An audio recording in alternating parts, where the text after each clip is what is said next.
Un accident de circulation se produit ce samedi matin sur l'avenue Laurent Désiré Kabila. Des dégâts matériels ont été constatés mais aucune perte en vies humaines. Les détails vous les aurez dans ce journal.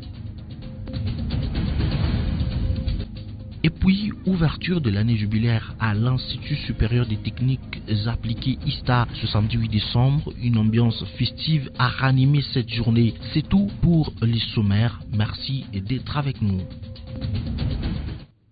Merci de nous faire confiance. Trop tôt le matin de ce samedi 8 décembre à Kelusi, une dame non autrement identifiée, seule à bord de sa Nissan grise, a percuté une souche sur les accotements de l'avenue Laurent Désiré Kabila, en face du centre de capture de passeport du Lualaba. Des dégâts matériels importants, mais des vies sauves. Emmanuel Casco. Cette Nissan n'est pas en stationnement comme pourraient le croire certains. D'ailleurs, cela est interdit à pareil endroit, pour ne pas dire devant le centre de capture des passeports du Lualaba. Heureusement qu'il y avait un témoin. C'était à 7h, presque 7h15, qu'il y avait une véhicule qui sortait à ses côtés.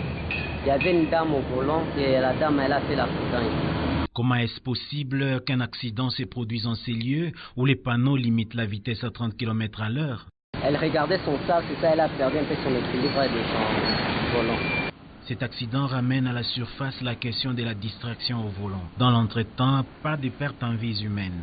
L'infortunée, unique dame à bord, est sortie indemne, mais traumatisée. Sa Nissan, quant à elle, à coup sûr, devra passer par les carrossiers en vue de pouvoir retrouver sa beauté partie en fumée.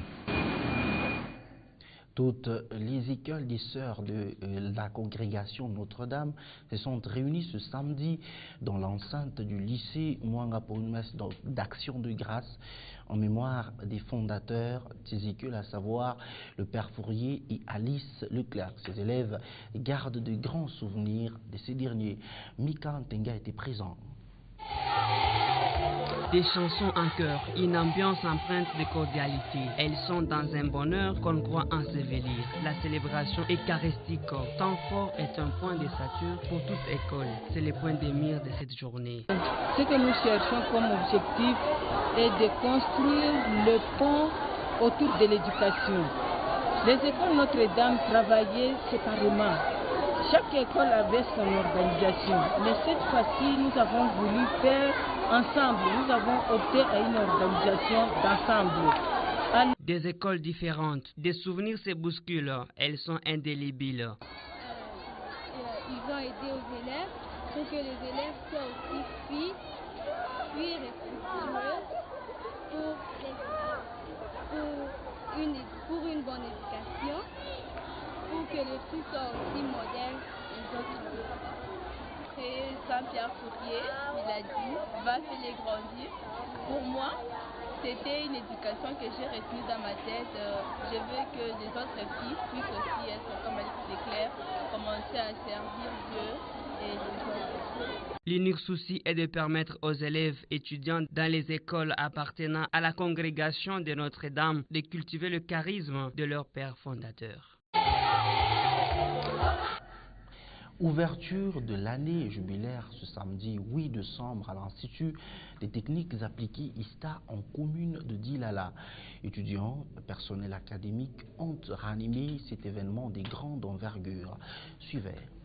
En t-shirt blanc, il n'y s'habille pas de cette manière tous les jours. C'est une journée sans précédent. C'est l'un des moments apothéotiques de cette institution qui fête ses 25 ans. Parmi les fondateurs, Robert Kakwata, père de Patrick Kakwata, qui trépigne de voir les rêves de son père se réaliser. L'histoire de ces exigences de formation est s'ouvrir au monde de la formation internationale. Des bâtiments pimpants, des conditions d'études commodes et pour une crème intellectuelle sans ombage, non seulement un motif de fierté, mais aussi de joie, c'est une différence pour le cœur académique. Je suis personnellement très heureux et toute la communauté l'est également, parce que 25 ans ce n'est pas peu, c'est beaucoup de choses qui se sont déroulées et il y a eu des sacrifices des uns et des autres pour que nous en soyons là.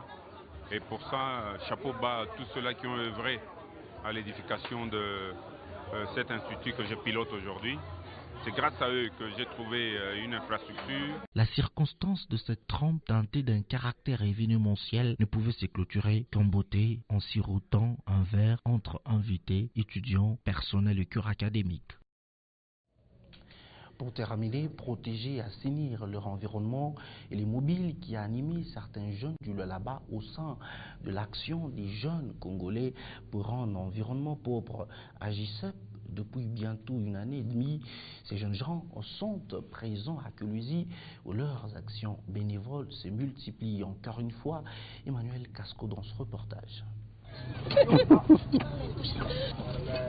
Loin des crayons de maquillage habituels, ces jeunes jouvencelles, belles, avec elles aussi de jeunes gens beaux, piochent et creusent. Ils préparent de poquets devant recevoir de blantules qui serviront de coupe-vent à l'université de Kolwezi. Ils les font d'une manière désintéressée. Mais pour quelle motivation? La motivation, elle est personnelle.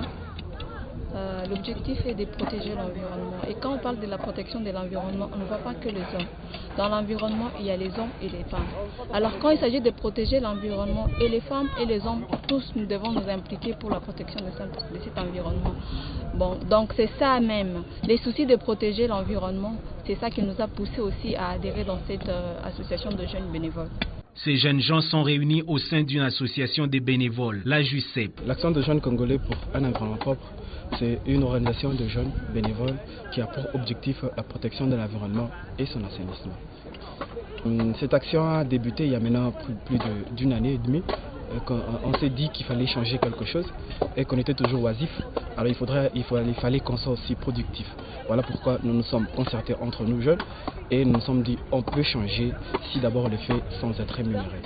Sans être rémunéré, ai-je entendu, mais comment subvenir aux besoins de l'association? Cette association vit avec des cotisations. Donc entre jeunes, on s'est dit, pour que notre association aille de l'avant, nous devons nous cotiser. Nous avons des cotisations mensuelles que nous faisons entre nous les jeunes. Mais pas que de cotisations mensuelles, nous avons des parrains qui nous aident, mais c'est du bénévole. On n'a pas dit que les parrains nous financent, ils nous aident. Ils voient comment nous sommes en train d'évoluer et ils ont aussi des soucis de protéger l'environnement. Alors ces parrains-là nous aident avec le matériel. En une année seulement, la JCEP compte déjà à son actif plusieurs réalisations. Désintéressé des tout gains lucratifs, ce jeune constitue un exemple de la jeunesse que la province souhaite avoir pour un Lualaba pilote, prospère et plus beau qu'avant. Ce journal est terminé. L'actualité se poursuit sur le www.wangou.info. Merci d'avoir été avec nous.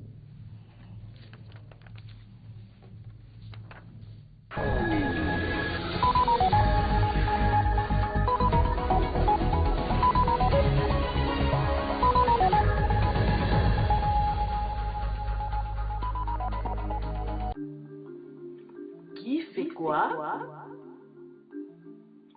À vous de juger. Kakwata.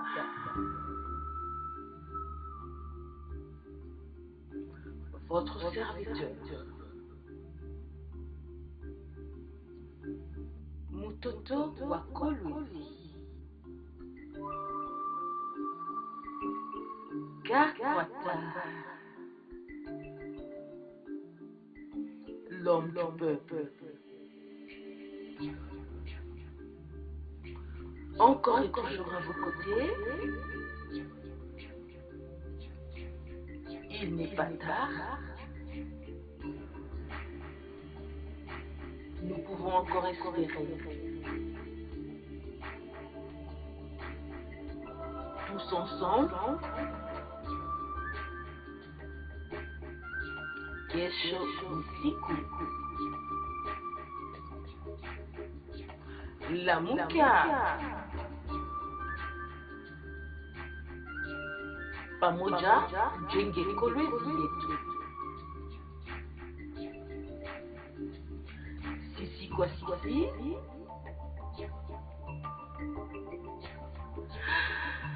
Kakwata ni wangu.